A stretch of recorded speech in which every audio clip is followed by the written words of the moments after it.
के आज भी हमारे लोग गटर में मरते, किसी को दुख क्यों नहीं होता? क्यों नहीं सुप्रीम कोर्ट संज्ञान लेता? एक मुख्यमंत्री असम का ये कहता है कि 5 की जगह 4 रुपए दो, इतना सताओ कि ये प्रदेश छोड़ के भाग जाए। जो वीडियो जारी करता है जिसमें सीने पे गोली मारने का जो है निर्देश दिया गया है, मैं पूछना चाहता हूं सुप्रीम कोर्ट सू मोटो क्यों नहीं लेता है? इस वायलेशन में सुप्रीम कोर्ट चुप क्यों है? हमारे नरसंहार में सुप्रीम कोर्ट चुप क्यों है? इसलिए तकलीफ होती है कि जिस न्याय के मंदिर से हमें उम्मीद है वो न्याय का मंदिर हमारी तरफ नहीं देख रहा, इसलिए प्रोटेस्ट करना पड़ता है कि उस न्याय के मंदिर तक हमारी भी तकलीफ जाए, हमारी भी पीड़ा जाए। हम भी इस देश के लोग हैं, हम भी इस देश में टैक्स देते हैं, हम भी इस देश को सींचते हैं, हम इस देश की बिल्डिंगें बनाते हैं, हम बड़े बड़े शहरों की बिल्डिंगें बनाते हैं, उसमें हमारा पसीना लगता है न्यूनतम वेतन मजदूरी पे, और मजदूरी मांगने पे हत्या भी होती है। हम इस देश की बिल्डिंगें बनाते हैं, हमारे पसीने खून से बिल्डिंगें बनती हैं। हमारी माएं, हमारी बहनें, हमारे बच्चे पेट पे जो है हमारी माएं बच्चे बांध के इस बिल्डिंगों में ईंटें चढ़ा चढ़ा के मशीनरी तो आ जाइए, इस देश को मजबूत करने का काम करते हुए बड़ी बड़ी बिल्डिंगें बनाती है। इन बिल्डिंगों में हम पे रहने के लिए स्थान नहीं होता है। ये सब हमारे सामने।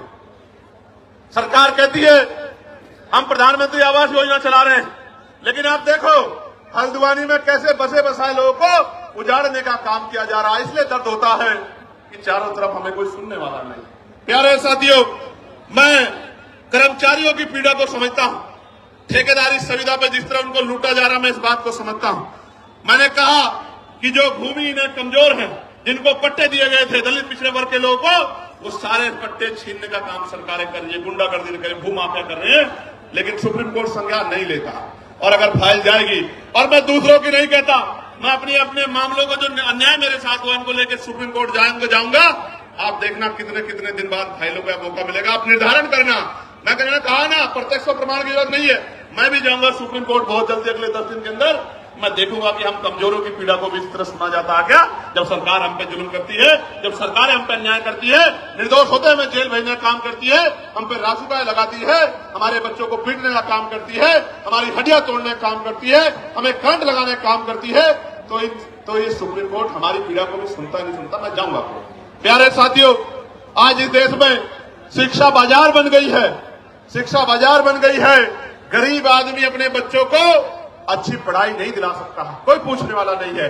बच्चे पढ़ेंगे नहीं तो आगे कैसे जाएंगे? और जो चला जाता है वो हिंसा का शिकार हो जाता है, जातीय भेदभाव का शिकार हो जाता है। मैं दूर नहीं जाता, कहते हैं ना कि भाई उदाहरण की जरूरत पड़ती है। मीडिया के साथी यहां हैं। वर्ष 2012 में